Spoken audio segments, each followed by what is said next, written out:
നോക്കുന്നൊരു കഥ കേട്ടാലോ? അങ്ങനെ എല്ലാവർക്കും കണക്ട് ചെയ്യണമെന്നൊന്നുമില്ല, എന്നാലും കുറച്ച് പേർക്കെങ്കിലും എവിടെയെങ്കിലുമൊക്കെ കണക്ട് ചെയ്യും. ഞാൻ സെക്കൻഡ് ഇയറിൽ പുതിയ ഹോസ്റ്റലിലേക്ക് മാറിയപ്പോൾ കൂടെ കൂടിയതാണ് ആ വ്യക്തി.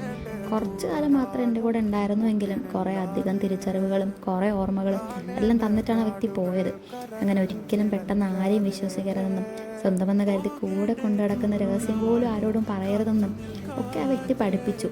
നമ്മൾ കാണുന്ന പോലെയല്ല മനുഷ്യരെന്നും അവരുടെ ഉള്ളിൽ നമ്മൾ ചിന്തിക്കുക പോലും ചെയ്യാത്ത കുറേ കാര്യങ്ങൾ അങ്ങോട്ടും ഇങ്ങോട്ടൊക്കെ മാറിയും തിരിഞ്ഞുമൊക്കെ പോകുന്നുണ്ടെന്നും എല്ലാ വ്യക്തി പഠിപ്പിച്ചു.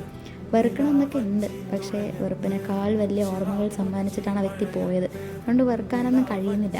അങ്ങനെ കുറച്ച് കാലയളവ് കൊണ്ട് കുറേ ഓർമ്മകളും കുറേ തിരിച്ചറിവ് നൽകിയ ഒരു വ്യക്തിയെങ്കിലും നിങ്ങളുടെ ലൈഫിൽ വന്നു പോയിട്ടുണ്ടാവില്ലേ? ഒന്ന് ഓർത്ത് നോക്കിക്കേ. പിന്നെ ഇഷ്ടമാവുകയാണെങ്കിൽ ഫോളോ ചെയ്ത് കൂടെ കൂട്ടിക്കോ. നമുക്കിങ്ങനെ കൊച്ചു കൊച്ചു വിശേഷങ്ങളൊക്കെ പറഞ്ഞും കേട്ടും ഒക്കെ പോകാമേ.